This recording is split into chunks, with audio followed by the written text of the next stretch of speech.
Welcome to this meeting, this exploration of the South Node, the North Node, and Uranus. And we're going to look at some charts and see how it can play out in somebody's life. But first, to start with, we are just going to take a little sneak peek back into Uranus in our chart. So Uranus by sign and archetype. Remember, when we speak about archetypes, we speak about the gene keys. We speak about the 64 archetypes that we created in the 64 doors. So by sign, if I have my Uranus, for example, in Sagittarius, I have it in the 34, which we call the Black Panther. So by sign and archetype, the position of Uranus shows the energy, polarity, quality, element, etc., of how you innovate, you rebel, you break established structures and change the world. And by house, if you know what house you have it in, I have it in my 6th house, the position of Uranus shows where individuals look to stir up things, put a new spin on situations, and go against the established thought or order. And then here, this comes from the 64 keys, I think. So personality Uranus, one way of looking at it, it's the idealism that leads to renewal. We could also say it's the power of renewal. That's what we know about in astrology. It's this sudden thing that can change the trajectory. Ra sometimes call it a sidetrack. It's this thing that happens and takes us to another track. And then design Uranus, the unusual power for new things, the power of innovation. That's more how Richard Rudd looks at it and how he includes it in the Star Pearl as well, as this kind of inner spark inside of our DNA that is that creative impulse that comes through. And then just a little bit here, one slide of how we look at Uranus in Unlock Your Design. So both personality and design Uranus are connected to the nervous system. Uranus is the higher octave of Mercury. It's about communication as cosmic spiritual mind, where Uranus is the cosmic messenger. This is an energetic communication beyond the personal and the ego. It is connected to electricity, connection, and synchronicities, like in our and Mother Gaia's nervous system. The electricity in our nervous system is called Kundalini. And one of the things that we have been playing with a little bit in the teaching, but also in between with the people that are exploring this deeper with us, is spinal breathing. And spinal breathing opens and purifies the nervous system through harmonious circulation of Kundalini through our chakra pillar. And basically it's just breathing. If you've heard anything about the Tao, it's just breathing that microcosmic orbit and starting to awaken that spinal nerve so that we start to feel and purify and heal our nervous system. And I think that's what I wanted to introduce us with. And then just saying that we are looking at, let's see, stop sharing. We are looking at Uranus as this agent that can really quantum leap us from the South Node that we are used to, what the soul is used to, even in past life, something that we already mastered in some way, to where the soul wants to go, the trajectory of the soul, which is the North Node. And we can see that how we can harness the energy, the power, the unexpected energy in Uranus. It can help us to get to embody, integrate more of that North Node. And we also look at the nodal axis as it's never leaving the South Node and jumping to the North Node. It's always an integration, polarity points. For all of us, we know that we can see that in human design. Our nodal environment is programming partners, polarity points. When we look at the rave I Ching, the wheel, you're going to see they're perfect opposites, the same line in the opposite key. So they are always here to go together. We can't forget one.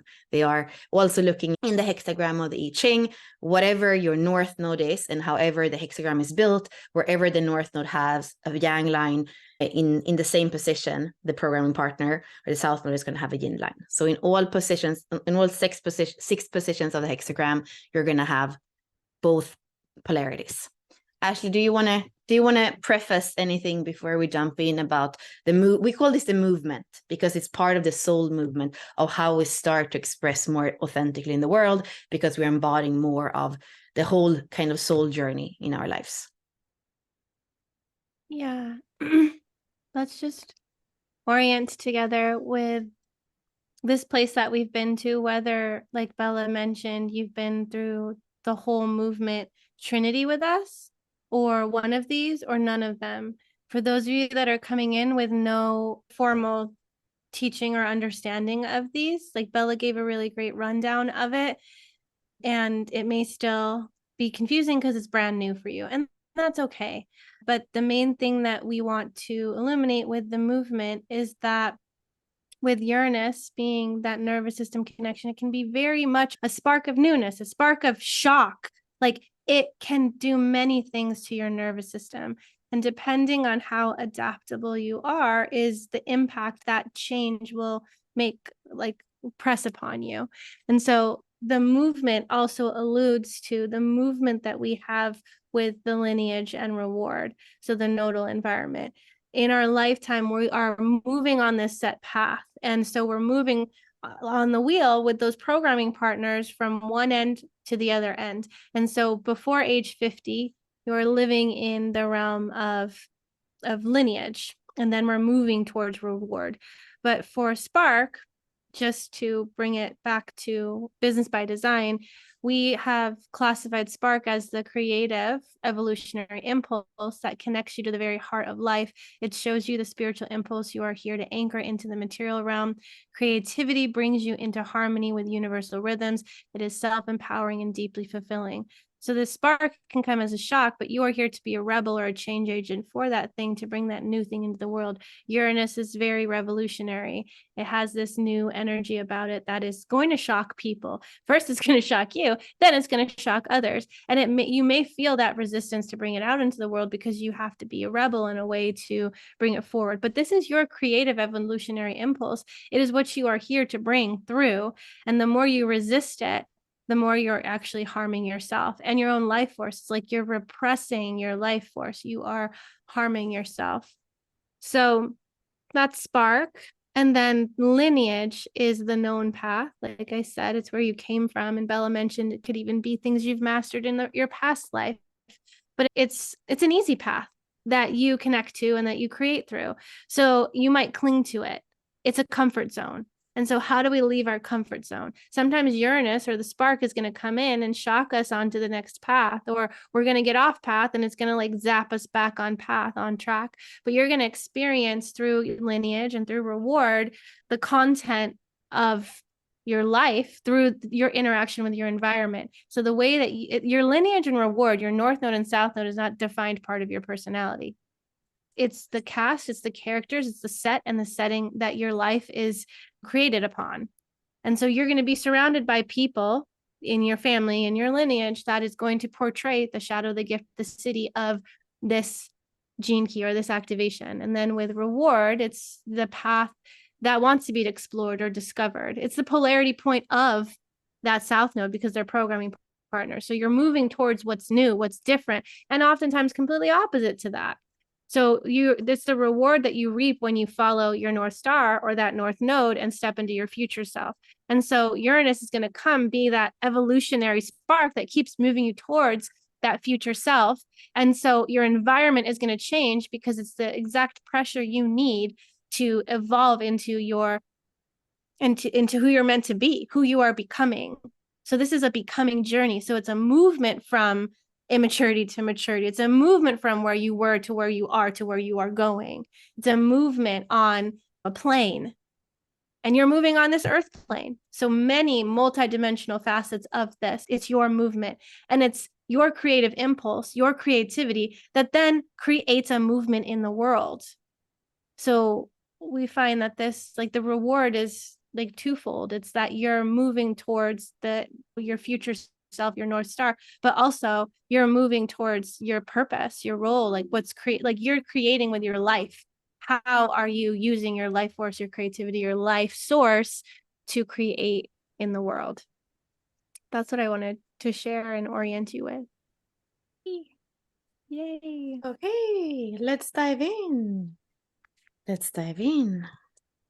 So let's start with somebody who was in the masterclass, that doesn't necessarily come to the mastermind sovereign. Somebody here who was in the teachings, but haven't been diving deep with us in the calls in between the teachings.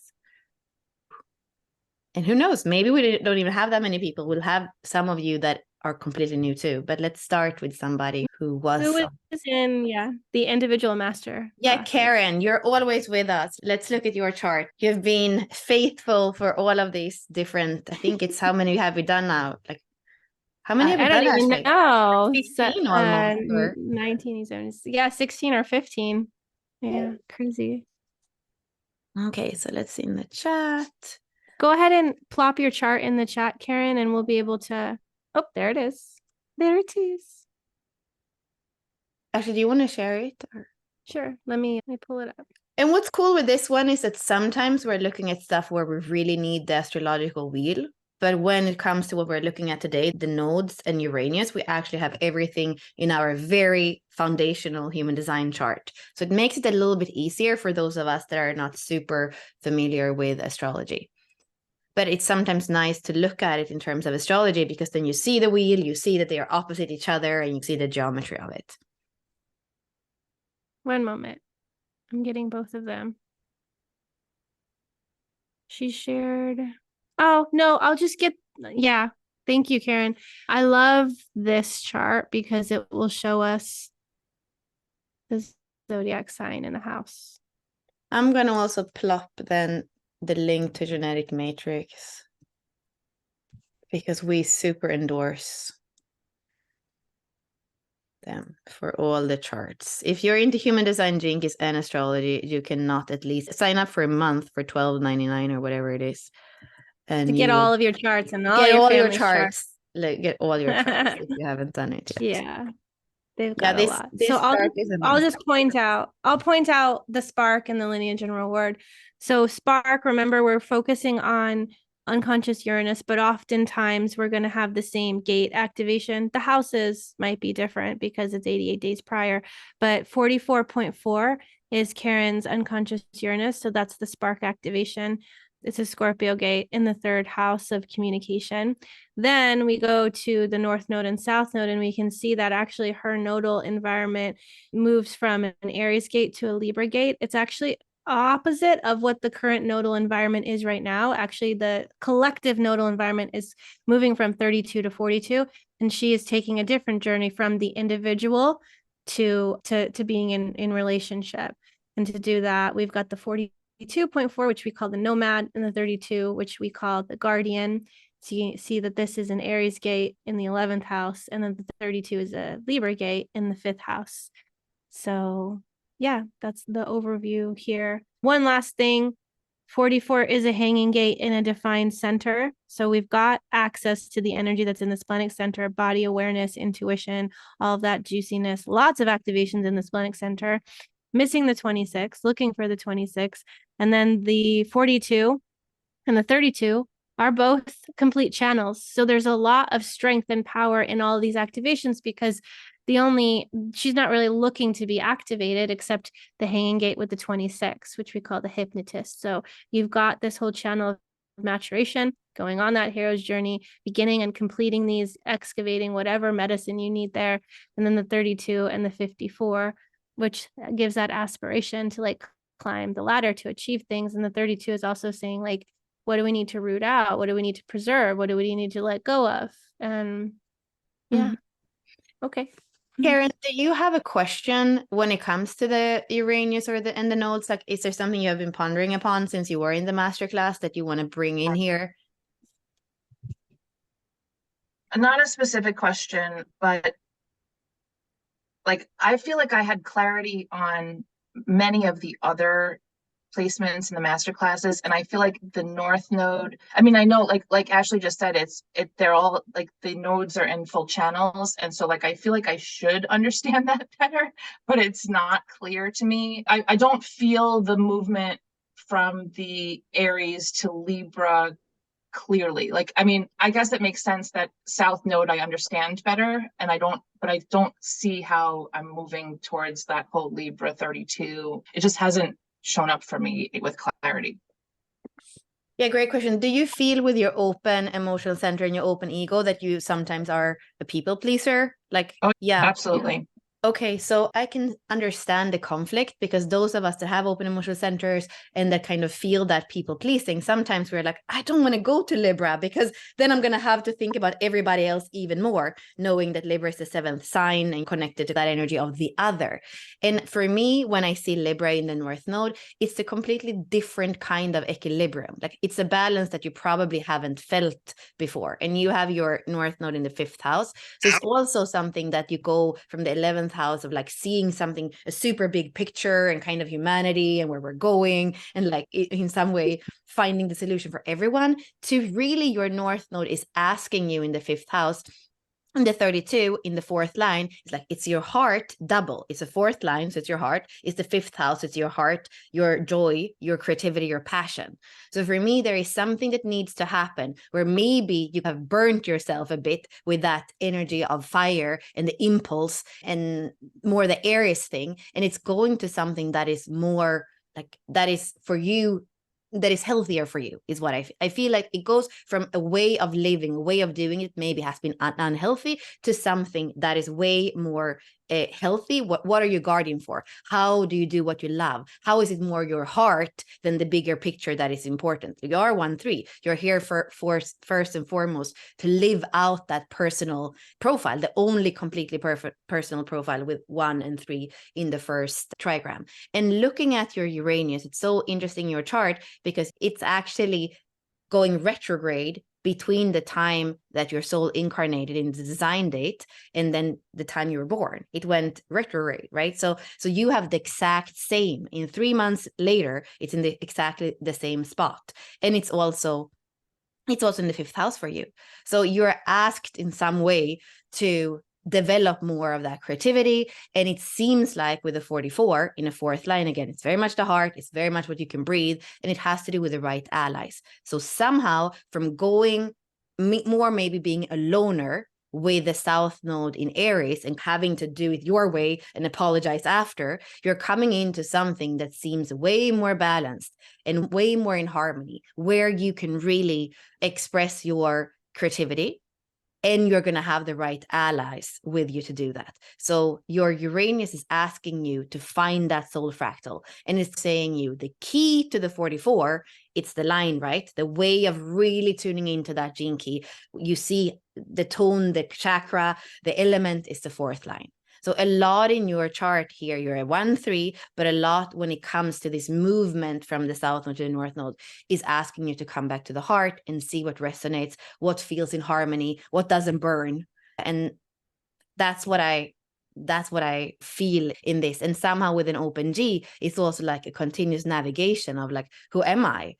What do I love? Who do I love? Who is my next adventure?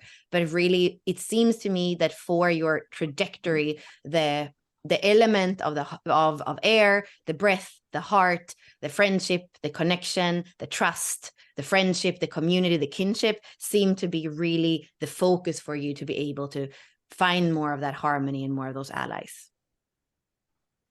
That's interesting because I'm a teacher, and the department I teach in, we have like 20 math teachers, and they feel like my family. And I think I sort of inadvertently ended up in a group of people it is a group. In some ways they feel like allies, but I don't always just do it my way, which is an interesting manifestation of it that I didn't even realize was happening. So that could be part of it, I think.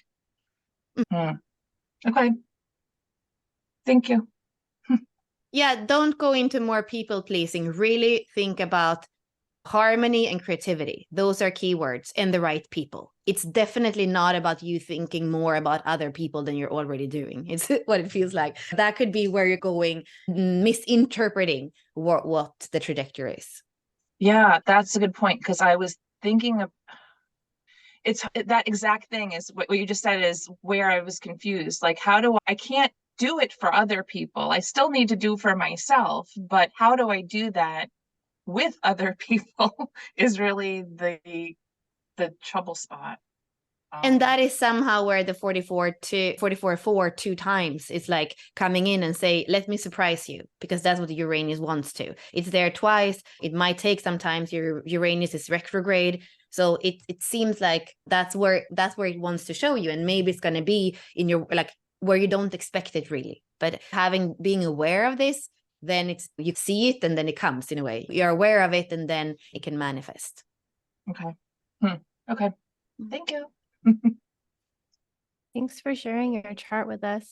I would also say that in your life, it's important for you to discern who you're pouring your energy into and what is serving you and what is not. And in order to come into the right fractal, you may need to let go of some of the people that are taking up an exorbitant amount of time, energy, and space for you, because you've already been catapulted into the 11th house, right? Where it is about the community, but it's through that people-pleasing strategy that you eventually got overwhelmed with how much people-pleasing you were doing to be like, what about me? And then you had to decide where to put your energy towards. How do you resource yourself? And then with the 32, it's like, it's asking, like, these are both like asking you, what are you preserving and what are you willing to cut and end? And it's the end of the hero's journey. So it's like, which ones have lived out their seasons and you're just holding on to? There's some that are ready to go so that the new can come through. And like Bella said, you could be surprised and shocked at what will come through, but it's also, the new is also going to maybe contradict some of the other, like they won't mesh well together. You're like, oh, I can't bring this person into this pod because that's really not going to work. But you got to put your time and energy and effort into the new pod, knowing that's the new opportunity. That is what it's bringing you towards. It's what you were gifted. And taking that initiative might be difficult, but doing it for the sake of moving forward and growing and expanding and learning. Oh yeah, you have to. You're here to get across the penetration. You need to expand and grow and evolve and cut ties with like old and outdated friend groups that aren't really serving. You've outgrown them, is what I'm saying. It's funny that you're saying that, because I just recently, I feel like I have unconsciously been not willing to give up old connections and not realizing that I need to. And that's one of the things I realized recently, that I'm like, I don't know how to do that. Probably people pleasing, and also just not knowing who to let go of, because I don't know what I'm going to need later on. And not realizing what actually is serving me well and what isn't. That's part of it too, is that I feel like I probably have done things just because I thought I should do them, or that's the way things are supposed to be, and it wasn't necessarily for me. So I definitely understand what you're saying about that, like whole, like what is for me and what isn't for me, and am I doing it for me, or am I doing it in sort of like that people pleasing way? And it's just real confusing right now about,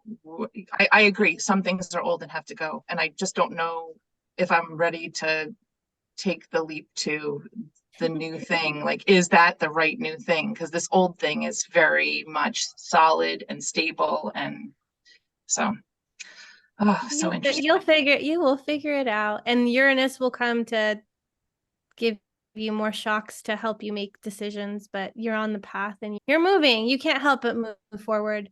So it'll get hotter the more you resist, and then you'll be like, all right, now I know what to do. Yeah. Okay. Thank you so much. Yeah. Thank you. Let's jump in with somebody else. Let's jump in with somebody else. Who do we have in the chat? I'm looking also at you, Ashley. You'd sent me the list of people who's here. Oh, but yeah, what do we have in the chat already? I have Agron. Okay, let's do Agron. I have Agron. Let me see if that will open well. I think so. We also have your charts, so you can find them. In the meantime, how many people are on? Why don't you guys just post your charts too? Yeah, so we can just like surprise. Post your charts. Everybody post. Post your charts. Yeah, at the end, maybe we'll do like. I'm open. It's opening. Yeah. At the end, we might do like speed dating with charts. So we do a few minutes. If you're here, we'll at least do a few minutes on your chart. We'll try to do like maximum 10, 12 minutes on the next ones that are a little longer. And then at the end, we'll just speed it up.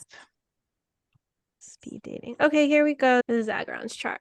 So I'm going to move towards the,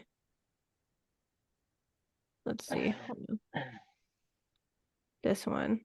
Let's look at this one since that has all of the deets that we need. Can you see that, Bella? Or let me see how I can. There we go. Yeah, let me make it bigger. I also need to get this out of the way. Okay, there we go.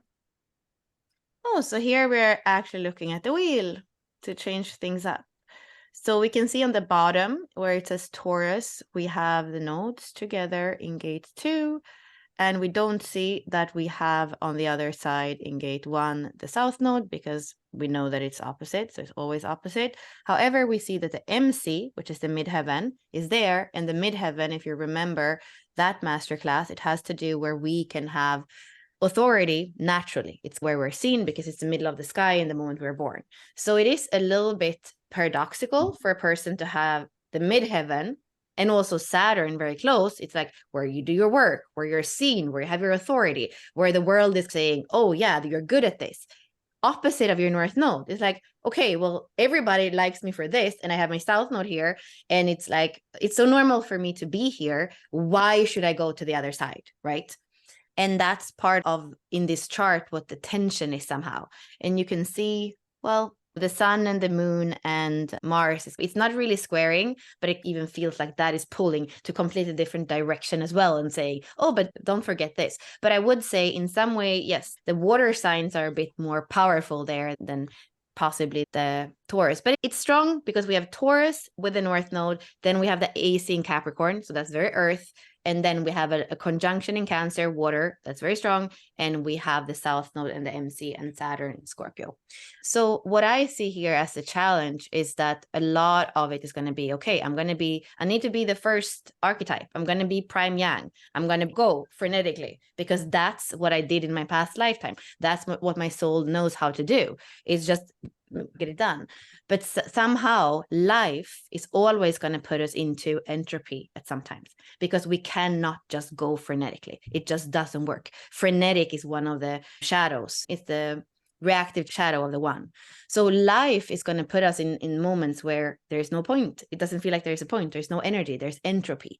And that's where we're going to start to be able to look also at the other side, to feel deeply into the form, and to start to also understand that what's on the other side, in this case, Taurus and prime yin, there is something else there that's going to create that balance. So somebody that has the 1 and the 2 is going to have a very vast playground in some way, and it's not here to just play in that one, even if that prime yin and that yin yang prime yang in going is something natural. Really what this soul is here to do is to feel more into those Taurus quality, more to the feminine, more to the intuitive way shower, the orientation every moment, not have all the steps fast one after each other already thought out, very strategic, very kind of suspicious sometimes and investigative that Scorpio can be, but very much more going to Taurus, which is also the springtime and the simplicity and what feels nice and the senses. That is something that this soul wants to do. So looking at that, we also see that it's a third line. So here there is a dynamism. So I feel that there can definitely be a fear of failure in this nodal environment. There can also be, I mean, there are from the outside too, people are going to look and maybe shame this person. So I definitely feel that there could be a fear of failure. We have the nodes in the 4th house. So there's also something about family and how family looks and how you're supposed to show up with family. That probably has to do with that 1, and that has to do with that midheaven. So what did you learn? Did you learn that you have to be the go, get it done? Was it not as valued to enjoy life, enjoy the senses, be just smelling the flowers like Ferdinand under the cork tree or whatever it's called? And let me just take one look at Uranus and see how that is part of it. So we have Uranus on one side, it's in Sagittarius on both sides, and it's the 26 and it's the 5. Yeah, so there is definitely something here about truth and a bigger truth. 11th house, we have the personality Uranus. Yeah, a bigger truth that is going to say, I don't have to go with my MC and what my soul knows. I can go to untrodden, I don't know how you say that, waters or earth in this case. And I feel into my own rhythm. I feel into my own determination with the 26. I feel into my own, in some way, like timing, and what feels right inside of you, what feels true inside of you is what you go with, not with what the soul know or what the family says. Yeah, that's actually, maybe you want to go more into the Uranus thing. I know you have the 5 and the 26, or like wherever you want to go, in order, like how to make the quantum leap, because I feel like I spoke to the problematic, and maybe you have more to say of like, what's the solution? Yeah, I can bring in the Sagittarius, which is also optimism. And there's something about the story changing and the story shifting and the rhythm or their pattern changing. Because what I can see is that we've got a lot of Scorpio activations, and you can see that with the MC being there, this is the realm of like the workplace. This is what you're like, Bells, this is what you're known for.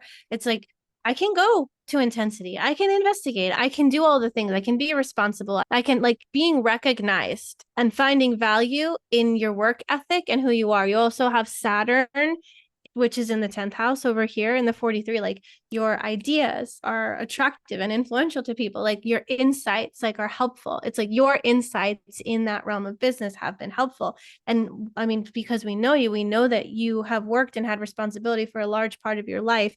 And so a lot of what the past has been, the story of the past has been, is like, I'm responsible. I take care of everybody. I have really strong work ethic. I'm dedicated. I've created a lot of success and significance for myself. And I've had a lot of recognition in that realm. And because it's been like so much work and so much focus on work and being a man, providership, how can I provide for my family? How can I provide for my loved ones? How can I provide with the industry that you work in too? But on the other side of this, it's almost like the worker that eventually gets to just relax and enjoy and like come into the senses. Like, we're moving from Scorpio intensity in like your whole life is like work, right? And it's like coming into Taurus just feels like we're bringing in and healing that core wound. Like, let's come into the simple. Let's like uncomplicate my life, and let's bring in a little bit of like humor and laughter and play. Like, enough of we have a lot of the trial and error to figure out how to be successful. But in this case, it's almost like, instead of feeling the shame, it's like, I just want to enjoy my life. I just want to play. I just want to have fun. I just want to receive the fruits of my labor. And knowing too that, yeah, you've had a lot of resources. You know how to acquire resources to then support the direction that second the receptive wants to be in. Like, you are equipped and are setting yourself up for success whenever you decide to claim it and say, yeah, I'm worthy of the sensual. I'm worthy of partnership. I'm worthy of all of these things. And maybe worth isn't even the thing. It's not even the word. It's more like, I'm ready. I'm ready to let go of the responsibility so that I can relax and have fun and vacation and enjoy the sensual pleasures of life, instead of using my body and my being to like be productive in the workspace. It's like we're moving away from that 10th house where you know how to be successful into like, how are we, how are you fulfilling yourself? And I mean, worth is Taurus. Worth, values, foundation, partnership in a way too is Taurus. So I feel like the future feels really cushy for you. It feels really bright. It feels really sensual, amazing. Like, what do you want to eat? Who do you want to be with? Like, where do you want to go? Like, really grounding into this amazing, like, foundation that you are already creating for yourself. You're going to have financial freedom to be able to give yourself the thing that you want so desperately. And it's like, who will I do it with? Where will I go? Where will I land? And so I feel like that's the trajectory. That's the direction you're going, is just, can you receive it? Can you stop the frenetic go energy to actually receive the fruits of your harvest? Like, it's there. You've done so much and you're doing it, trickle more things. But I feel like the life you're setting yourself up for is going to be, I don't know, it just feels like very beautiful, very, very fun, very amazing. And it's just about slowing down enough to become the receptive, to be able to receive for yourself instead of being provider? How can you receive what you've already planted? Mhm. How does You want that to feel? say anything, Agron, Yeah. please? Yeah, no, everything you ladies said resonates. Yeah, it's right on the money. Yeah, it's I feel like you're perfect. going there. You're moving in that direction. You can't help it. It's just there comes a time where you let go to receive it because you've created this foundation and security for yourself and for the ones that you love. And then eventually it's like you get to lay on the beach in the chair and like be with your family, your loved ones, and like just be like, oh yes, like just the live in the yes life instead of the work life. It's like, yes, I receive the love, I receive the pleasure. It's like, how much pleasure can you experience? Maybe that's the motto for the next 50 years, like as you are approaching the transition point, the pivot point, like Chiron return. It's like, how much more pleasure can I receive? How much more fun can I have? And like then not feeling any shame for that being your reward. Like, I've done the work. And because you've done it your whole life, like, do we have to wait till we quote unquote retire? Or how can we monetize and make the things that we've already put in motion like be residual? Just keep paying you. It's like there is that possibility. So I just feel like tuning into that future movement that you're going into, it just feels like a very rich, luscious, luxurious, like just yum life, like live in the yum life. I don't know what that means, but Yes. you know. Thank you. Yeah, I love it. Thank you. Yeah. Thank you. So I want to do Macarena because I already looked at the chart. I think Jade came in too, and she was in the masterclass, so maybe look at her. But let's. Did you say that the name is Macarena? Like Macarena? Yeah, That's a freaking cool name. super cool name, Macarena. You It's have a lot. Marenka. Oh, Marenka. Okay. Do you have? I have a question for you. You're 5'2", and you have a lot of leadership stuff in your chart. Are you doing something with leadership, or like how is leadership? How do you relate to leadership in your life? It's very interesting that you say that. I have been resisting putting myself out in leadership positions. However, whenever I show up anywhere, I find myself in that. Okay. Yeah. So this is a perfect example in that sense where we see a chart where we have an integration that needs to happen of both nodes. So in some way, as a 5-2, the 5 is leadership and the 2 is naturalness. So there is a natural leadership in you. And your south node on both sides is Leo, and it's in the 10th house, and it speaks very strongly also about leadership. And for some reason, and you also have a lot of definition, a defined throat.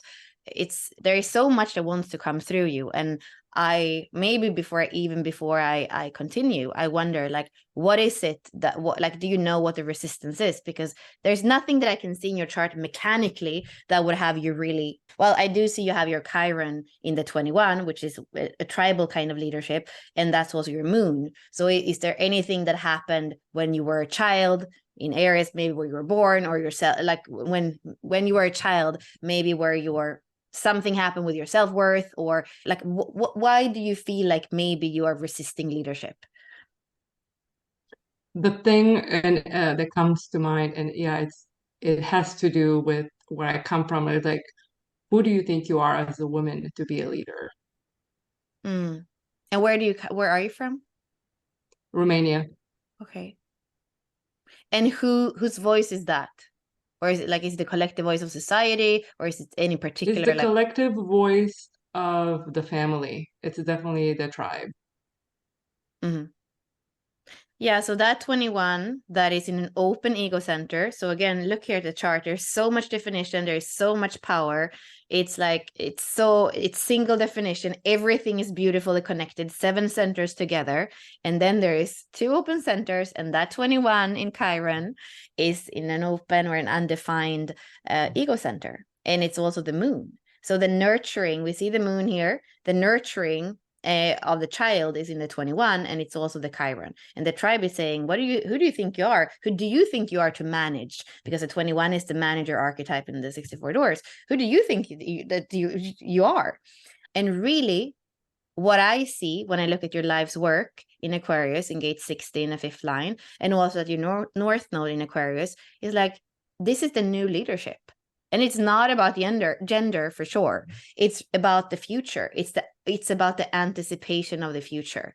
And similar to what we saw in Karen's chart, it's a lot that is connected to the heart.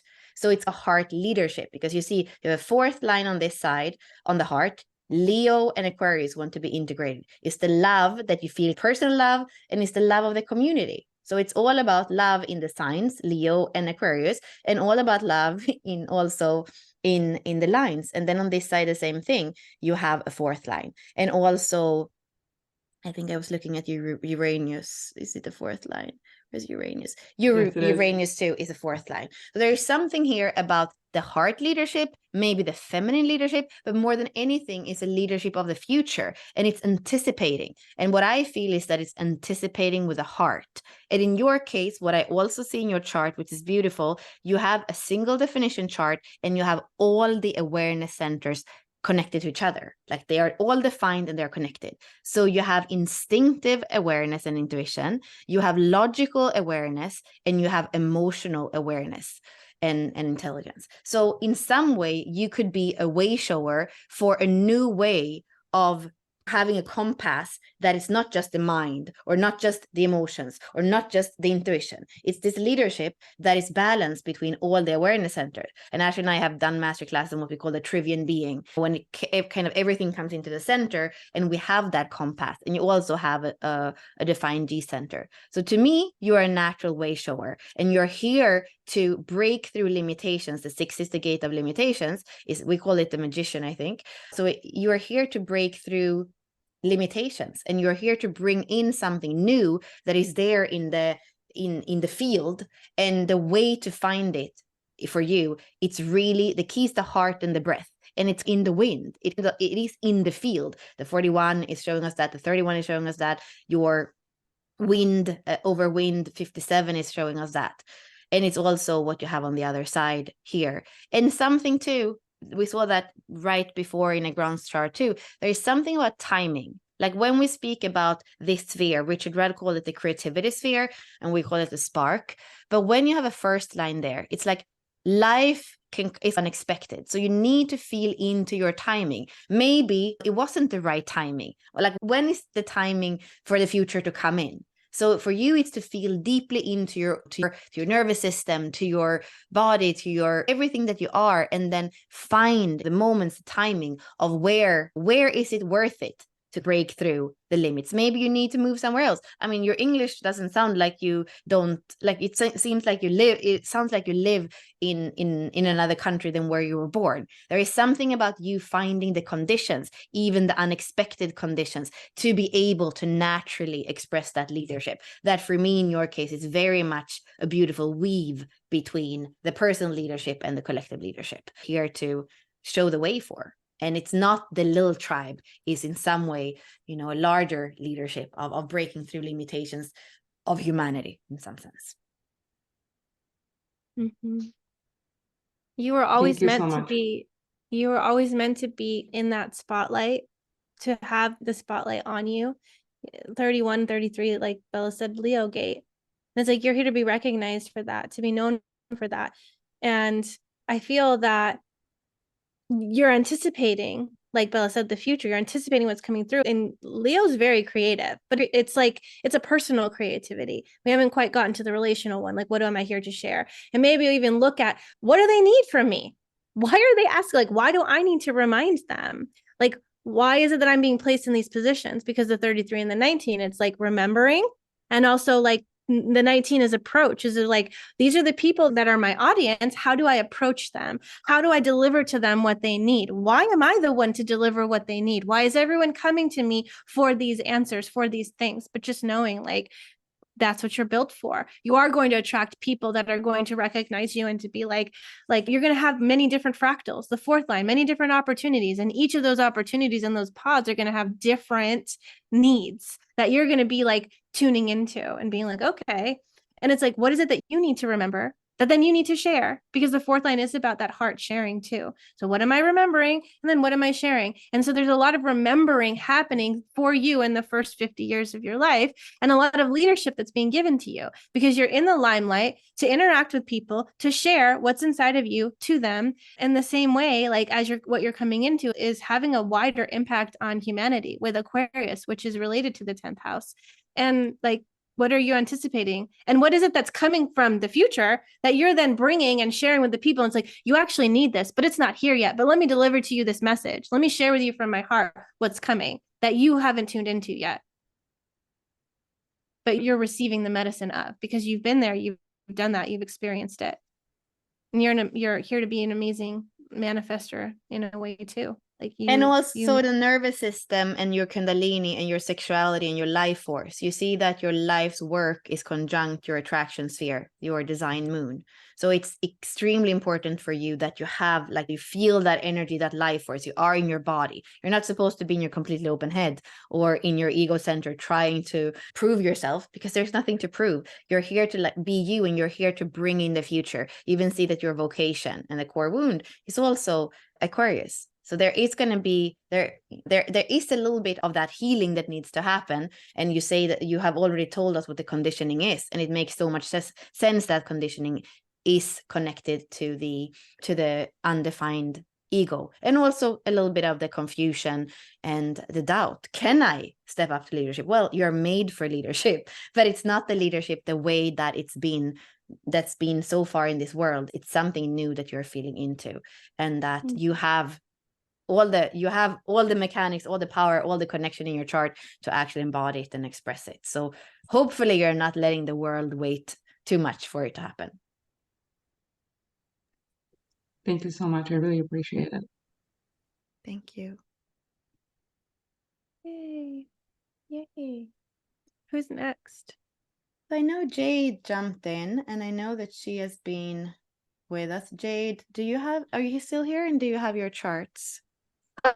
I'm here. I would love to. Hi, Ashley. I would love it.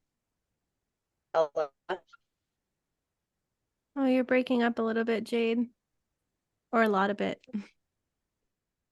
Well, we can give her some time, and we probably have time for Yeah. a couple more. So give her some time. I'll look at what you sent me again. Who else is here? Let's do Dida. It's her birthday. Oh yeah, and I see you on Facebook, Dida, and I appreciate it so much. I'm like in Facebook land a lot, and then I see beautiful little comments, and it makes me smile. So thank you for being in the community. I love to be there, and it's a lovely work that you two do, and I'm happy to be on board several of these Zooms now. Great to learn from you two. Oh, thank you. Thank you, and happy birthday. Yay. Birthday Oh, wow. to Like, look at this chart. If we just look at the list that we see on the right side, if you look to Pluto, like from the sun to Pluto, there's nothing red. So if we would just look at the human design of this, there is no elements that are fire. There's no Sagittarius, there's no Aries, there's no Leo. Oh, I was like, what are you talking about? Red. Yeah, Oh, there's no red color. There are no so in your normal astrology, there is no fire element. That's really interesting. But then, of course, when we bring in the red and you look at the wheel, you can see that there are some activations that are really important in Leo. So that's also why I think it's so important to bring in the design, because your radiance and your vocation are in Leo in the 31. And that's, of course, fire energy, heart energy, Leo energy. But yeah, that stood out to me. But here again, for those of you that are new, we only see the North Node in this chart. You can see that the North Node is the 55 in Pisces. So we know that on the other side, we are going to have the South Node. So that is going to be in the 59. So the South Node is conjunct the Moon and Black Moon Lilith in this chart.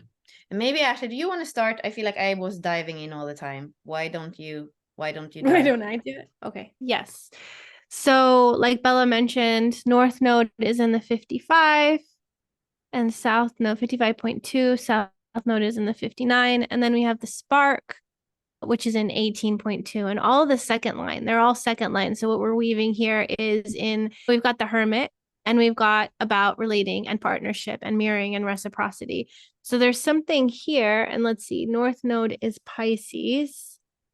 Let me pull this up really quick.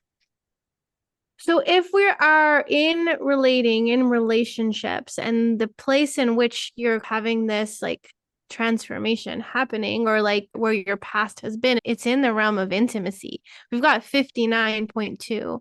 And because this is also what drives you. So what drives you is having that sense of connection, of intimacy, trust, of mistrust, of what is on the table, what is behind the surface. And because this is also the channel of mating, I don't know if you have the 6. I don't see. Where is Virgo?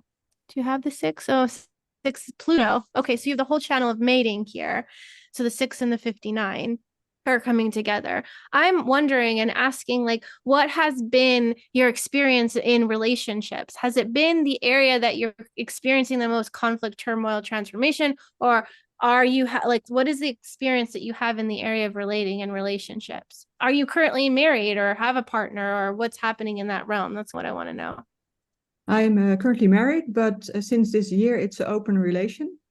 And my husband, he just found another girlfriend. So it's really a turmoil this year for me, hitting on my birth trauma, being one of twins, actually triplets, and having lost my identical twin in the womb. So what you're talking about in connection is very important for me, and trusting people and being afraid of people leaving me, which he's not intending to. So it's big turmoil this year. Yeah. So that was his decision, or it's both of your decision, but where did the spark come from? Him? You? From me. It's been a couple of years ago that I thought, well, we need to do something in our relationship to move forward when it comes to intimacy. Because I had some history where I was hurt and I was really closed off, and I wanted to open up. So I did a lot of Tantra and all kinds of courses, and he wasn't moving along. So I said, well, you have to move along. And then we discussed having an open relation and maybe find some solutions outside so we can have that in our marriage included. That's not happening yet, but I have to be patient.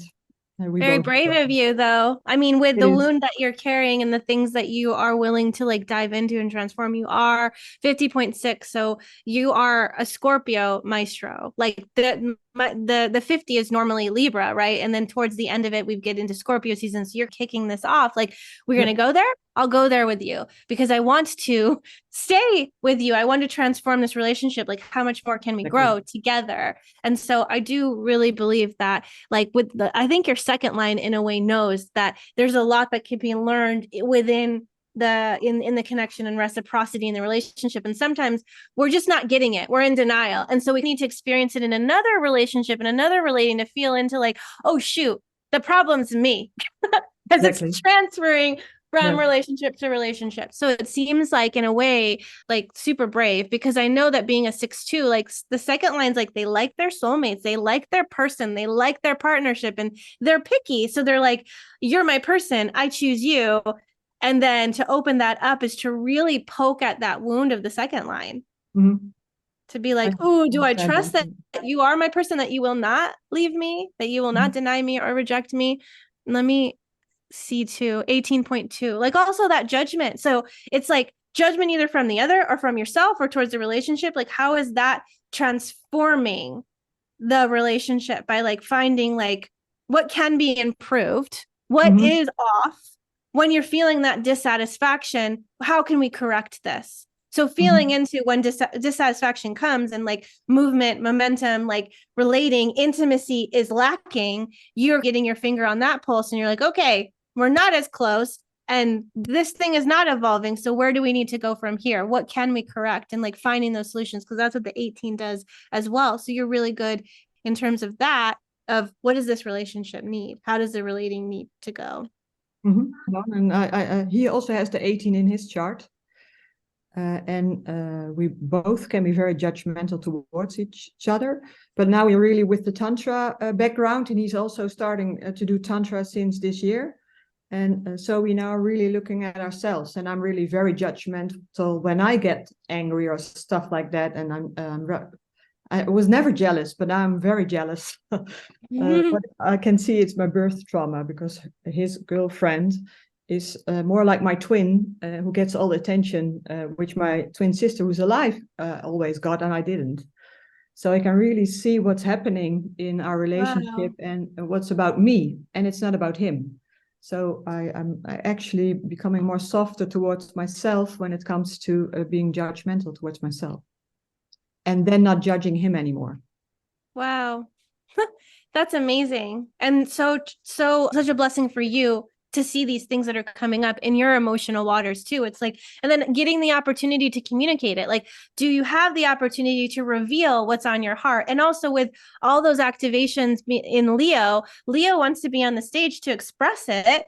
So it's like, what are you sharing? What are you expressing? And getting the opportunity to be more transparent with that 59 to here's what I'm feeling. Here's the emotional realm I'm dealing with. And this is the thing that I'm taking responsibility for. And like, where are you moving towards? More freedom. Instead of feeling limited and trapped and being like, no, we can't go that way because I'm going to feel this and I don't want to feel that. You're like allowing yourself to feel the feelings. And you're bringing in the fire and the initiation of like, all right, let's try something new. Here's a different perspective, which is your Chiron 17.4. Let's not get locked and fixated on this is how it needs to be, opening up to different perspectives. And I think that's what you're grounded in, is a new way of relating. How are we anticipating that future relationship? And how can the future relationship heal some of that traditional trauma? I've been telling to friends that we're redefining relationships together.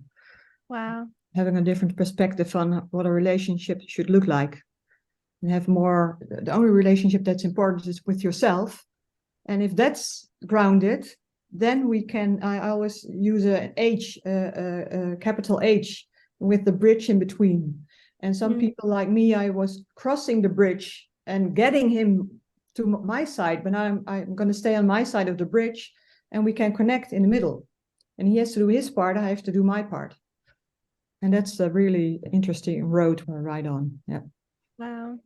Well, thank you for transforming some of these traditional views and rules. I mean, I think the maestro is here. You're a 6th line. You're here to be the future maestro, and you're here to like orchestrate a new kind of relationship.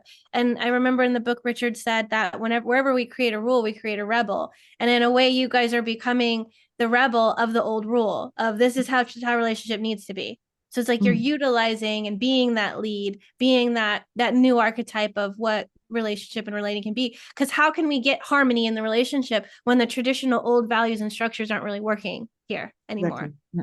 So yeah, I don't know. You're doing it. It's really good. It sounds amazing. Thank you so much. Yeah, thank you. Yeah. Bill, was there anything? Super short. So again, the pathway here, the trajectory of the soul is to go from victimization, dishonesty, which is 59 and 55, and to find a sense of freedom and a sense of true intimacy, right? And that's everything that you speak about. There are two things from a human design perspective that I think really help you. And one is that you have the 2 and the 14. So you actually have that tantric channel in yourself, speaking about the nervous system, speaking about Kundalini, speaking about circulation of that life force. So in some way, when you come back to your 2 and your 14, the channel of the keeper of the keys, you can be in unity. You can be intact in yourself.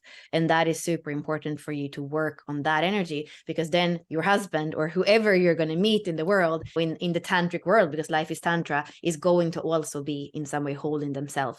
That helps you a lot. And I also feel that the more you're rising into your ascendant, which is the 7th gene key, so the more you follow that inner guidance, the more that actually tunes into your vocation, the 31, and it creates that energy of the 731, your own leadership, a pattern that works better for you. The pattern of victimization and dishonesty would be, it's his fault, he's betraying me. You have a 4th line core wound like I have. So it's always the other one that is lying, or that is cold, or that is not the friend, or not building trust, blah blah blah. So when you are rising up to that task of your rising sign, your ascendant, the 7.5, it also helps you to unlock your vocation and live out that 31, not judging others with some kind of logic, but actually stepping into that voice of leadership that says this is a better pattern for humanity. And in your case, because your soul is on that path of freedom and intimacy, you're going to show a pattern that is more constructive than the patterns that we have related in so far. And maybe also that's why you don't have that much fire in your kind of psychology or on your or personality side, because you're like, in some way, you're not here to burn. Those burning moments, you're here to integrate them and like in some way resolve them in yourself, like you're saying, the jealousy, all that. It's for you. And that's also why you're able to integrate it, to let it go deep into those Scorpio waters and transform and transmute. And that is really beautiful. So thank you for your courage and leading the way, weeding out that corruption. I mean, seeing the 50 that you have in your IC and your life's work. Yeah, you're weeding out corruption in the area of relating. And it's really courageous and powerful. Thank you. Yeah. And what's interesting, my husband is actually a sun in 2. So his gate is 2. Oh, You yeah. So mentioned he's, 2? of course, I mean, of course you're attracted. Of course that your moon in 2 is attracted to him. And Exactly. yeah. And you're Yeah. 14 as well in your Venus. Yeah. Yeah. Beautiful. Thank you. Thank you. So Jade, how is it going for you? Do you have anything to ask or share? Like, I don't have the chart though. I don't have her no, chart. no, okay. Maybe. Yeah, I guess things have been the same but less intense. I think I've done centering myself. So it's been great that I found the time to do the master classes. So I saw everything and it was so rich with just, gosh, so much to contemplate, right? But I guess with everything, it was just hard to apply since I'm not a reader. I don't know. It was hard for me to juxtapose it on my personal chart versus the broader concepts. Mm-hmm. And Jade, we did a chart reading for you like forever ago. Yeah. And I'm going to do it again. Ago. We're going to, like, it's funny. I've been thinking about you guys every day. So. And we told you to write to us. We said, don't be a stranger. Don't disappear. Yeah, but I'm playing piano. I started playing piano last week and dancing. All those things that I had said I wanted to do, I started actually like a week ago. So better. Yay! Well, now there's initiative and you're doing the things you said. And so now it's like coming back alive. Yeah. When I saw your face, because I didn't recognize your name, but as soon as I looked at you, I was like, I know you. Yeah. So the heart, I mean, I guess the challenging thing I'm having is just, again, the same in my household. Just, I'm having I still am like very underpowered. I'm making steps, but I feel very overwhelmed. So it's just that same theme, but I've been looking since I did the masterclass with the North and South node.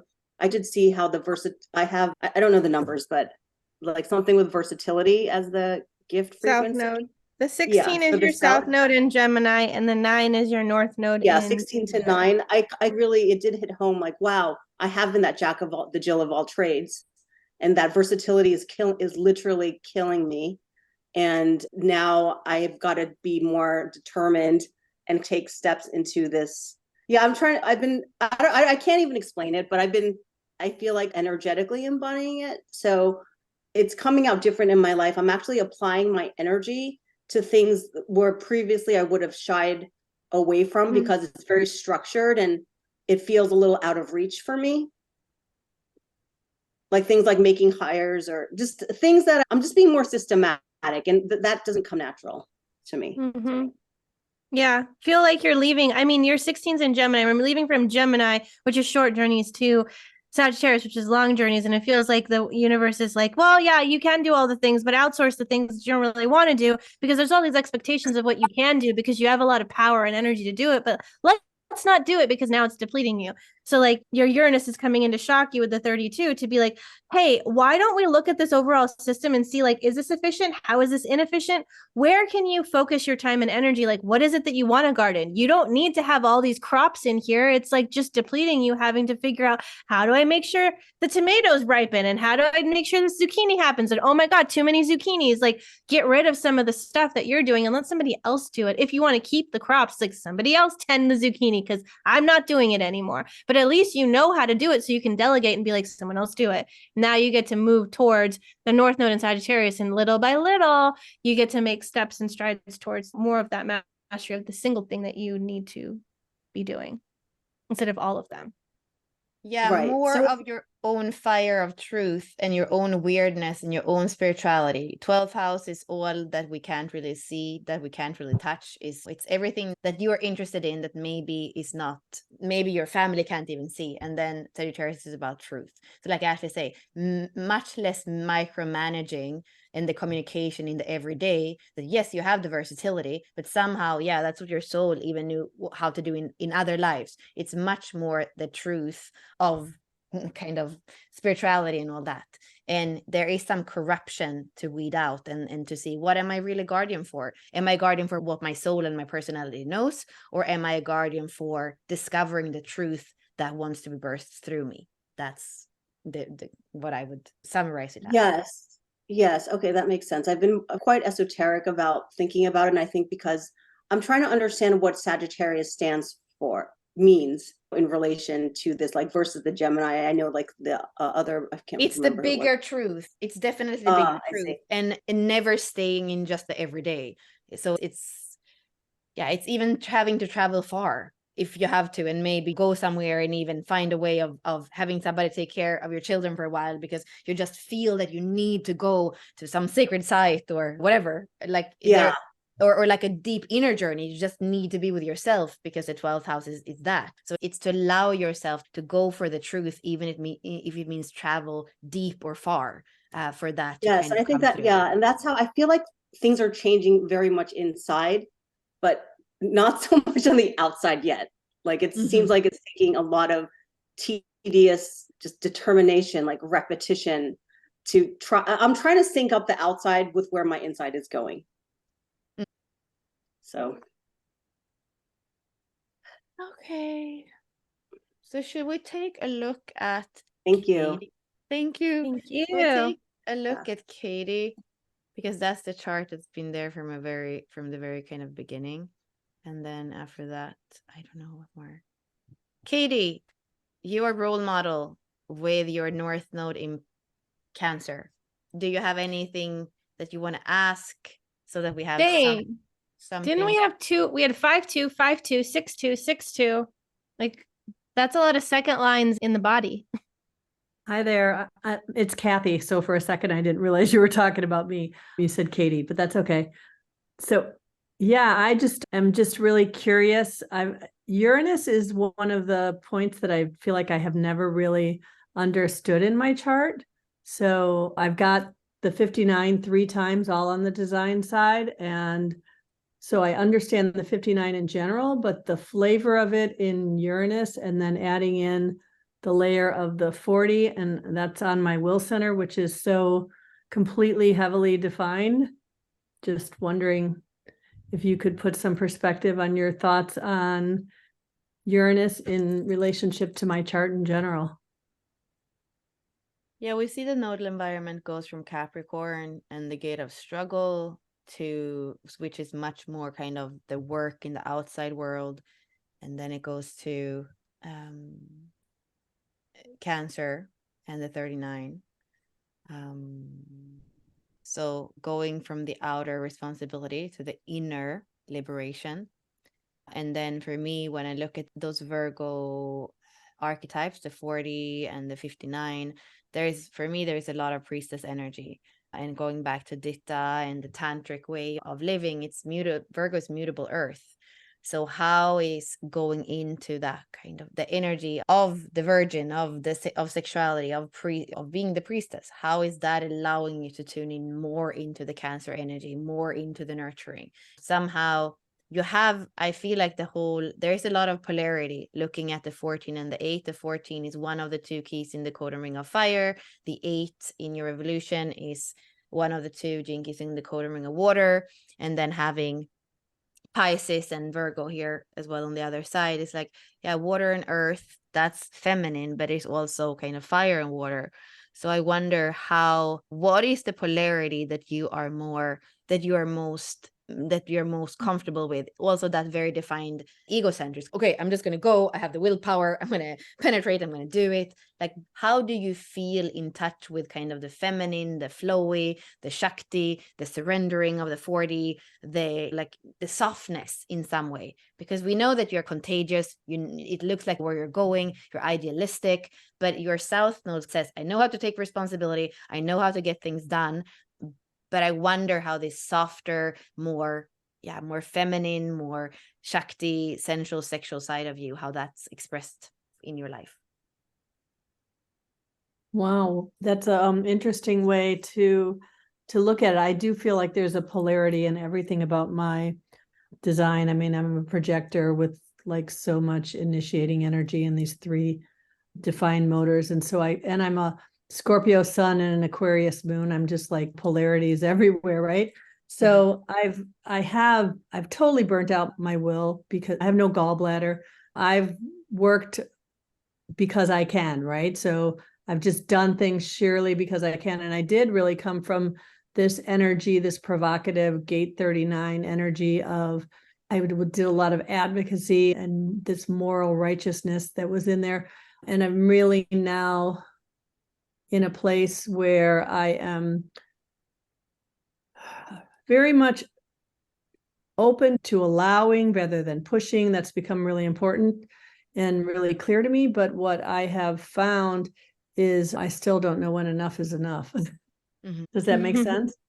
Yeah. For me, I have the same nodal environment as you exactly on the personality side, but in a 6 line, but I also have the 13. And as you speak, I'm just drawn to the 13 in your moon. I'm drawn to the 13 in your Saturn. I'm drawn to the 13 on the other side. And there is something about in a deeper listening. I know when you have the 38 of your South Node, and in the 8th house in your case, it's like you could work to the last drop of blood. I know it. I don't have an open or undefined sacral center, but I know it takes a toll on us, and very much it is to find more. For me, it's to interpret in some way that 39, because the way that you lived out that, it doesn't feel like it was very nurturing for you. Yeah, maybe it was about liberation, but was it about liberation or rebellion? The 13 is the fellowship of man. It's not really the energy of the 49, that kind of rebel. It's more about the deep listening that for me goes more in tune with what true liberation is, which also goes together with the 55, which we just always the programming partner of the 59, and which is actually your purpose. So looking at your purpose in Pisces, your North Node in Cancer, like where do you find the nurturing? Like where is it? Like, and where do you need to listen in order to know what true nurturing is for you? Yeah, that's really beautiful. And I feel like that's really where I'm at right now. And in fact, when you have a chance, Bella, I did send you a DM in Facebook because I'm trying to get you to come. I actually do a talk now that's inspired by my Gate 13s, and it's all about using human design, how human design has helped me to tell a better narrative. Because actually, my second Saturn return brought me to my knees because I was just the victim in my own story, right? And so that was a year and a half ago, and I've really reshaped all of that. So I do a thing called Sunday Story Hour where I talk about our narratives. So it's really interesting that you brought that up. So not trying to plug my thing, but if you have time to check your DMs, I'd love to have you tell your story sometime on my thing. So, but I love that you went there, and I want to say thank you. I always value all the stuff that you offer for free is always so helpful, and so many beautiful resources. Your website's my favorite thing. I'm Outer Visions, and I just think it's really important to have beautiful things to learn from. So thank you so much. And I just saw we have the same core wound and vocation, which is a double gentleness. The 57 being the gentle, and then the 4th line being in the core wound, about coming back to with gentleness, melting that heart that sometimes is protected. So that's also going together with that, with the Pisces and the Cancer. So. That's beautiful. Awesome. Thank you. I appreciate you taking the time to look at my chart. Yay. Okay. It feels a bit like completion, but I don't want to leave anybody who's really super waiting. So if you have a question, Everybody's probably waiting. okay. So who okay. So if we didn't look at your chart, unmic and ask us a question, and then we'll tell you something. Like go from there.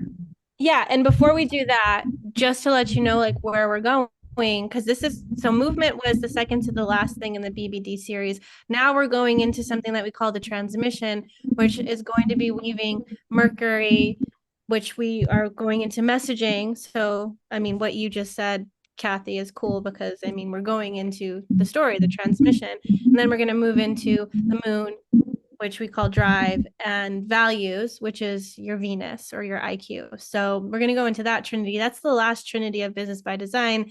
And then we are going to do it all over again next year in some way or capacity. But that's the last journey that we're taking. So I'll plop that in the chat for anybody that wants to be part of the transmission trinity or one of the master classes we're doing in there. But that's the next step. So And basically to that's where go we're going. further out, I just want to say, so we are doing the pearl sequence, which is 4 spheres, and we're adding like 13 or 14 other spheres, 14 other astrological planets or points. And that's a journey that we call business by design, but it's really about the soul journey, about how we come more into alignment with our authenticity so that we can express that into the world. So we are doing the last part, like Ashley said, where we're doing Mercury and Moon and Venus, I think, in some constellation. So that's what we're doing in the next, we have a little break, and then it's over 5 weeks. That's 3 master classes. And then there's a similar webinar to ask questions and stuff like that. Okay, yeah, good. Now you can unmic again. Unmute again. I had a question. In my chart, I only have 1/6 line. And the line, it doesn't say this, but in Ra's audio, he says that it's the white magic activation, which is exalted of my design Uranus. And I was just wondering, like, what the real significance of that would, what your guys' opinion would be, because I haven't really found very much information on that. Well, when I look at your chart, it looks like it's your Neptune that's your only 6 line. Oh, is it? Oh, my bad. So maybe we need to come back when we do Neptune at some point. But Neptune. Yeah, I'll wait for that then. well, anyway, like just like we can just do it like this. So we can see that 11 is important. So what you were saying is the only 6 line here. It's here in Neptune. Your south node is also the 11. And again, we have a nodal environment in the 4th line. So a lot about connection or not, a lot about friendship or not, a lot about trust or not is there. Maybe there can be a little bit of conflict in some way because the 4th and the 5th line are very different. Being a 5th line personality and then having this 4th line nodal environment, there are quite a lot of 5th lines in this profile. I remember in this like few interaction we've had, most written, that I've really felt that 5th line, which is both fascinating and sometimes also can create a bit of projection and misunderstanding. I also see now that you have the moon, the 28th, which is the daredevil that's there to stir things up. It's where the sun is coming in right now. It's also your Saturn, so you have some Scorpio as well. Very much openness in the chart, but as long as you stay here in where your definition is, it's going to be okay. And the nodal environment is from Sagittarius to Gemini, and the agent for change is Sagittarius. Well, that's interesting. How can the South Node in Sagittarius and Uranus in Sagittarius actually propel you up to this purity of heart, which is your North Node? Like, that is the main question. I don't know, but maybe it is through daring something with all your 28th. That's my inquiry. It feels like for you, I don't have any answers. Because you're a 5-1, you wouldn't take my answer anyway. But that's the question I have for you. How can your Sagittarius truth propel you from your Sagittarius South Node up to the purity of the heart that you're actually here to express from your soul alignment? Okay, that makes sense. Yeah, and as far as taking your advice, yeah, that's definitely like, I take it into account, but I'd have to like look into it myself. It's like you give me the direction and I can investigate that for sure. Mhm. And I like your fixed cross, the Taurus, Scorpio, Aquarius, Leo. Like there's definitely something that fixedness and that consistency of how you move. I think that also is helping sometimes a lot with a lot of openness that can still give you some really like a direction. And you also have the 2 in Mars, which is direction. So a very interesting chart, powerful chart. Thank you. I really appreciate you looking at it for me. Bella, can I ask a quick question? Mhm. How about, like in my chart, I know my 50 is my conscious Uranus, and it's hooking up to my Mars vocation. 27, I have the vocation, and I also have the 27 as my EQ. So I noticed on this transit recently, I was like dealing with some stuff that came up, and I was just going into that. And then I also have my Uranus on the 32 that South Node's hitting right now. So South Node's on my 32 Uranus unconscious, and then my Lilith is hooked up to that, the 54 somehow. So there's definitely like a wound unwinding. I just very curious. I want to lean into that vocation and how I can, what's unwinding right now as far as the wound. Feels like a lot of needing a sense of security outside myself and needing to feel like, how can I ground it more within myself? Yeah, I you totally know, relate to that lady that was talking about her husband Dida. Yeah, the relationship and dynamics of sharing somebody with someone else terrifies me. And it's just a huge wound that's been coming up. But I've been hearing a lot about that lately, just these different types of relationships. But anyways, yeah. yeah, you know how in some call, I think you spoke about sensuality or in some way appreciating some energy that I was bringing into our calls and all that. And when you were doing the dance as well in one of the modules, and you were actually tapping in what I could feel to that sensuality, that femininity. And with the 27 being in Taurus gate, it has very much to do with that earth, that sensuality. It's Taurus. And I also, so that then being your vocation, your EQ, it's something that you're here to embody. And it's something that, and also the Tantra, the 2 is my life's work. The 2 was there powerfully in Dita's chart and her husband's life's work. So there is something with that sensuality of Taurus that you are tapping into and that you're resonating with in life as Tantra. But in some way, it seems like Uranus, which is 50, wants to weed out some kind of corruption that's not safe or that's not valued, or that, like, similar even to Agron that was here before with the 2 in his north node. Is that really okay? Just the pleasure of life, just the pleasure of the body, just the pleasure of Shakti. It's almost like in this call, in some ways, we're looking in different ways of the corruption of not allowing that. And then even your other Uranus in the 32 is saying, what are you guardian for? Like, what is worth it to preserve? And if you say that that's intriguing you and you want to tap into that, well, that's what you're here to aspire to. And then that would be your Lilith. Maybe this is the first lifetime where actually have the capacity or the society where you can aspire to something that's worth something for you. Maybe it's not worth something to anybody else, but I do think that the world is waking up to those qualities. And a lot of the feminine that's been repressed, the beauty of the feminine that's been controlled or repressed for ever since there has been a split, ever since, in the duality of, in the contrast of what we're living, and we're healing that split. And I feel like you are, in your expression, you're already there. It seems like you're not necessarily completely allowing yourself to feel it. So in some way you're you're showing it, you're 4-2-4. So you're showing it as that through your dance, through your expression, but for some reason, could be part of your Chiron wound, could be part of, for some reason, you're not allowing yourself to taste your own sensuality, your own femininity, your own, all these things. Like how is that?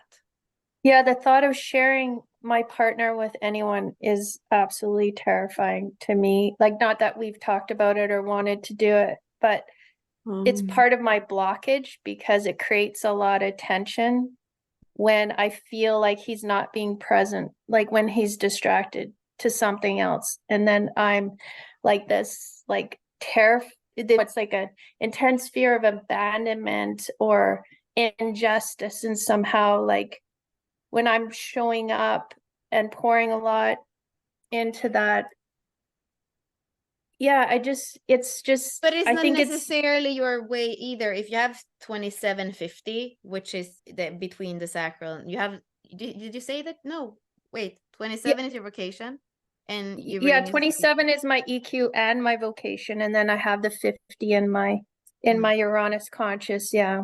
Yeah, because that is about protection. So like then you don't necessarily want, it's Scorpio, or like cusp of Scorpio and Taurus. It's the signs that don't want to share.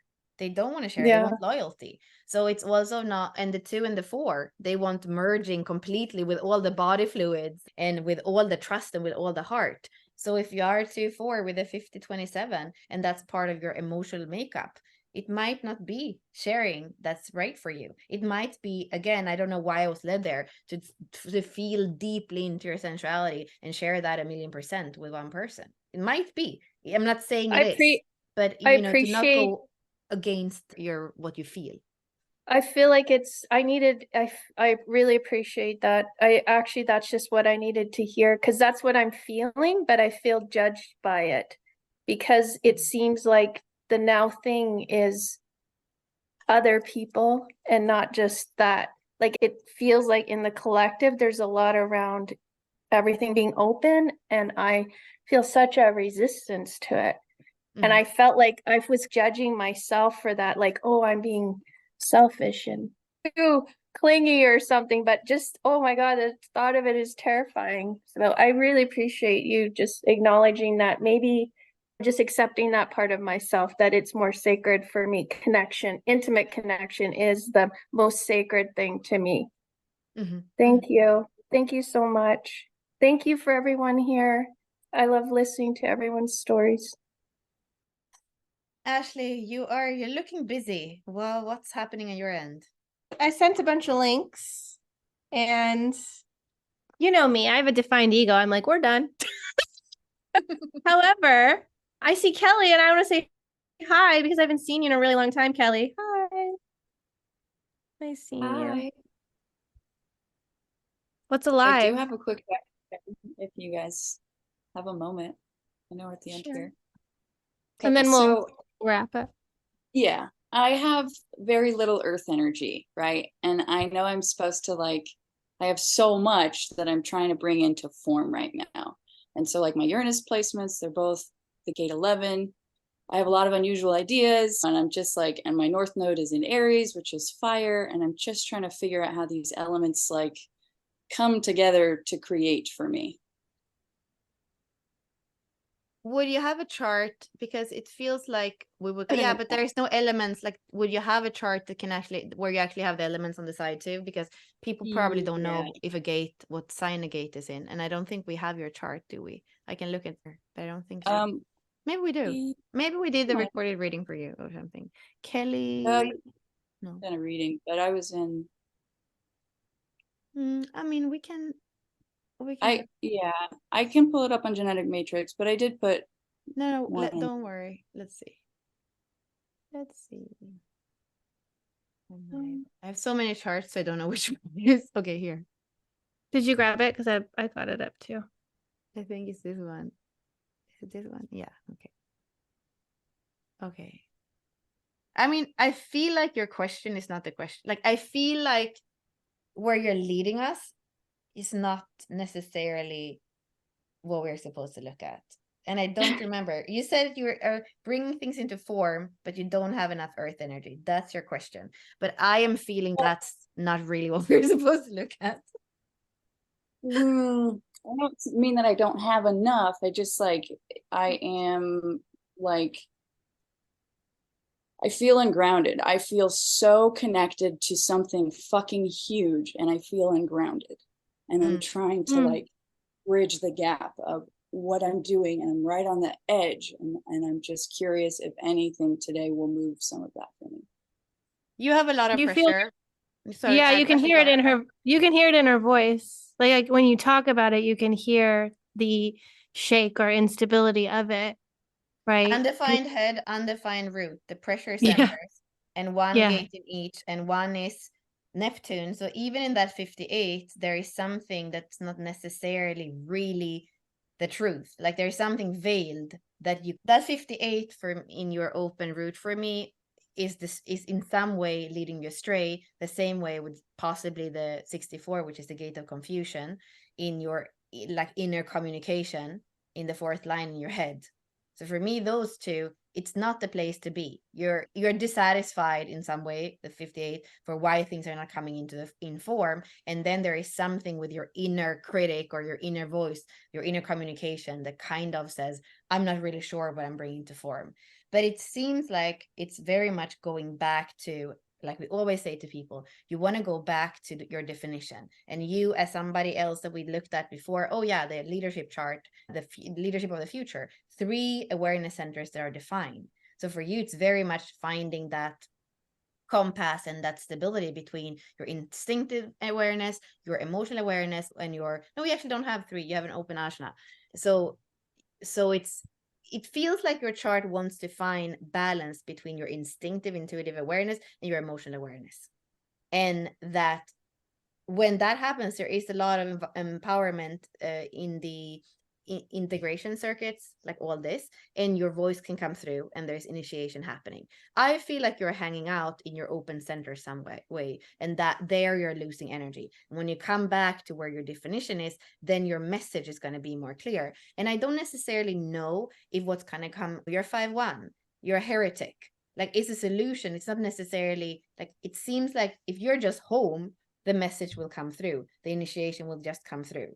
But it's in some way more about listening between the lines, or listening deeply, that is going to allow you to convey what you're here to convey. And a lot of what you're here to convey is going to come out in your presence. There are no other gates that are defining your throat center than the 20.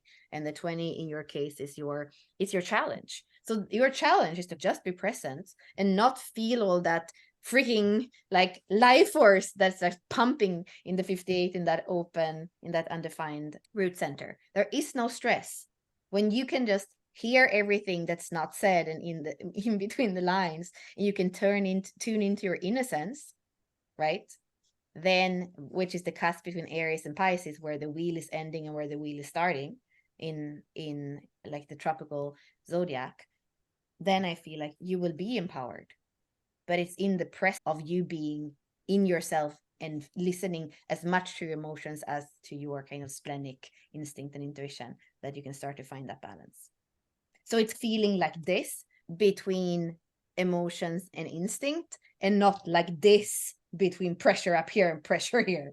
And knowing that the most of your power, which is 34.5, which is annihilation in the line companion, is going to come from you being anchored and present in the whole of yourself, which is your defined centers.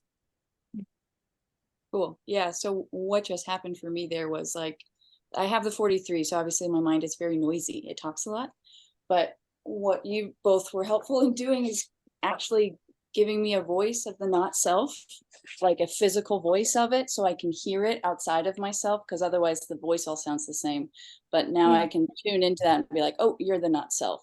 And I have this little like meditation I do of like Russian dolls, the little ones where you like plop it out and you open it and it's like the mom, the dad, the baby, the dog.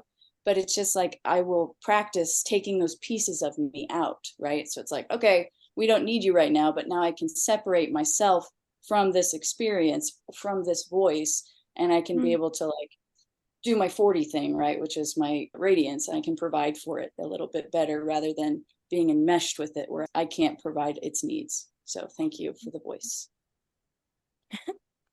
I mean, with all the pressure that you experience, like there's this bigness, and you want to provide, you want to be the one to like to take action, to take initiative, but you're like, which action, which initiative? And it, of course, before the penny drops, you're going to feel confused and you're going to feel like you're not hearing it. Like, what is it? Tell me, like, what's the thing? You've got the 43 and the 64 in your Mercury. That's the communication. It's like deaf. You can't hear it from us. You can't hear it from yourself, but eventually it lands because the penny drops. And then you work towards like simplifying it, translating it for yourself, because you have to understand it for yourself. It may not make sense to anyone else the way that you're saying it, but I mean, we were born in 87 and we have similar activations in terms of Uranus and Neptune and Pluto. And something that just like the penny that dropped for me was like, I was perpetuating a role that I've outgrown. And it's like, just like those Russian dolls you were talking about, like what needs to die? Because the pressure is that you're still trying to be in this other role, but really you're coming, like something else wants to explode out of you. And you're like, but you're trying to maintain the old role. And that role isn't serving you or anyone else or your community at all. So it's like, how can you take off that jacket, take off the role, and allow yourself to just like unleash all of that life force outwards? Because right now it almost seems like you're constricting and holding back it. So all the pressure is the pressure that you're creating inside and for yourself. And you just need to like let it out. Does that make sense? There's an archetype, Uranus 11. There's an inner archetype that you're here to face, that you're here to resolve, that you're here to integrate, so it can stop wreaking havoc in your life. It's like, I'm here. You're going to keep playing this role. We're going to keep doing battle. And it's like, just accept the archetype, integrate it, and then you get to play a different role. Then you get to like not play out this whole trauma thing. And you have more access to more of your life force. And instead, you're not feeling like, well, I'm not freaking giving you any of my life force because like you hurt me or you did, and then we're holding it back. And that's just hurting ourselves. Because the 44 is your Pluto, it's your transformation. Like, how can you reach your fractal, your community, your people, your family, if you're holding back yourself from them? Do you want to say anything, Kelly, to that? Do you respond to Ashley? I feel tickled by it. It's just like the energy, there was like a fire that needed to come through. So the things of like, what's the old role? What's the archetype to accept? And just like, I'm going to spend some time with that. Like, where have I? It's not like none of this is new, right? And also when you spoke to like the pressure, it's like there's been so much of a shifting of role already, but there is some parts, I guess, that are still clinging, and so I'm just going to entertain how to. It's like there's probably an answer in the new role, right? The new role will allow those things to detach. So we'll see what it is. Yeah, and the nodal environment right now is super, super primed for us to like let things die, let things go, to see like, what is it I'm preserving? We've got the 42 and the 32. So in a way, there's a lot of death happening for a lot of people. And like, it's not just you that's letting go of roles and old outdated things. It's everybody, because we need to move forward into the new role, the next thing. And we can't take all of it with us. We have to let it go. The nomad is like, empty the backpack out. You've learned what you needed. Extract the wisdom, the new journey that the new hero's journey is approaching. So it's like, we got to make space for the new stuff. We can't bring it all with us. And then we don't feel like the pressure, the heaviness, or we're like, we've lightened our load in a way. So thanks for coming on. I didn't see you before. I don't know when you hopped on, but as soon as I saw you, and Bella's like, what are you doing? I was like, I don't know. I feel done. But then when I saw you, I was like, oh, I'm not done. I feel like I need to talk to Kelly. I don't know. Kelly came super late. She came like 9 minutes over the hour when we were. Yeah. It was perfect. Yeah, it was good. You saw her in time. Yeah. Well, if you really want us to dive in, we do have like the short readings where we go deep as well. And otherwise, we might do something similar for next time when we're gonna do. If you don't join, there might still be possibility to join the Q&A and this kind of call for Mercury, the Moon, and Venus, which is going to be very much more tangible because those are closer planets. It's how you communicate, is what you value, and it what drives you. Really, all is on the conscious side. So these are, like very straightforward. But what Ashley and I have seen, and why we're doing them the last in this super long journey with like 19 different things, is that if you start with a surface and you just work with the surface, the way that it comes out is not always authentic. So we need sometimes to go to Chiron and to Pluto and to the North Node and to all these different places to sift through and purify and transform. And then whatever comes out through our values, our message, and our drive is suddenly much more powerful. So that's where we're going in the next 5 weeks. Thank you all for being here. We'll see you maybe in the transmission. and then next year when we do the iteration again. So there's always a deepening, and it's Scorpio season, so let's go deeper. Thank you all. Thank you. Bye.